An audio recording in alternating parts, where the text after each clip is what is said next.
Easy.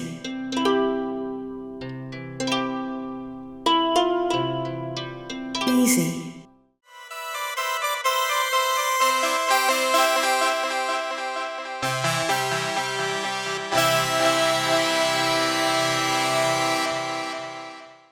Nippy raised an eyebrow. You mean more dangerous than the ogres and shadow beasts we fought? Tereth's expression darkened. Creatures that guard the Veilward were bound to it long ago, and they've grown unpredictable. They obey no master but the ward itself, and they view any who approach it as a threat. Nippy raised an eyebrow.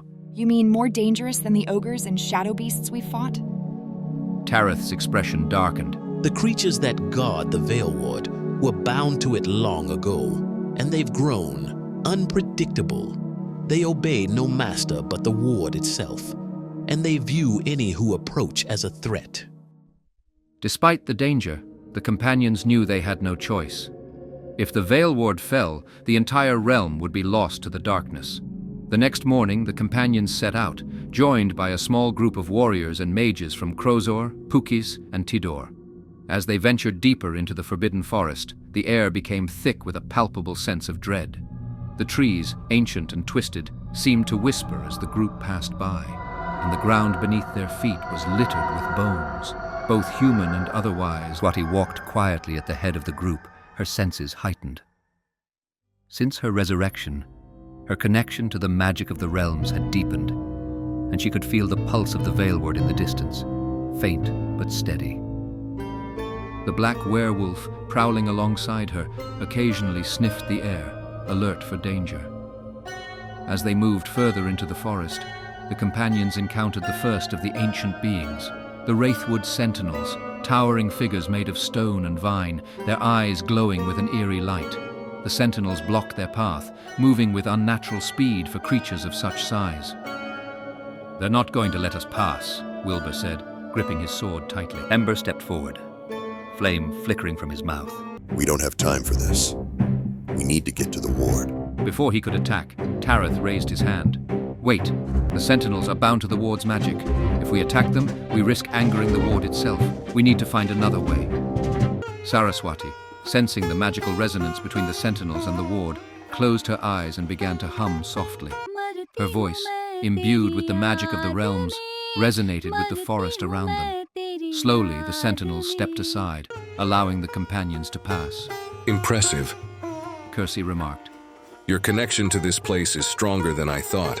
Saraswati opened her eyes, her face pale. The ward, it is fading. We don't have much time. At last, they reached the heart of the forbidden forest, where the Veilward stood, an ancient stone monolith covered in glowing runes, surrounded by swirling magical energy. But before they could approach, they were confronted by the Idolon, the ancient guardian spirits of the ward. The Idolon were ethereal beings, shifting between forms of light and shadow, their voices echoing in the companions' minds. You seek to rekindle the ward, but you are not worthy. Only those who prove their strength, wisdom, and unity may restore its power. The companions exchanged glances. They had faced countless battles and trials together, but this challenge would be unlike anything they had faced before. The Idolon split into 3 forms, each representing a different challenge. The first, a towering figure of flame and light, stepped forward, speaking with the voice of thunder. To rekindle the ward, you must face the trial of strength. Only by defeating me can you prove your power. The Idolon split into 3 forms, each representing a different challenge.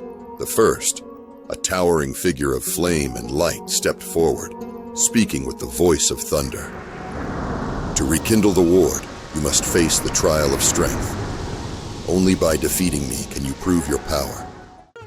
Here is what we need you to do for us, so we can continue to bring you our songs and videos.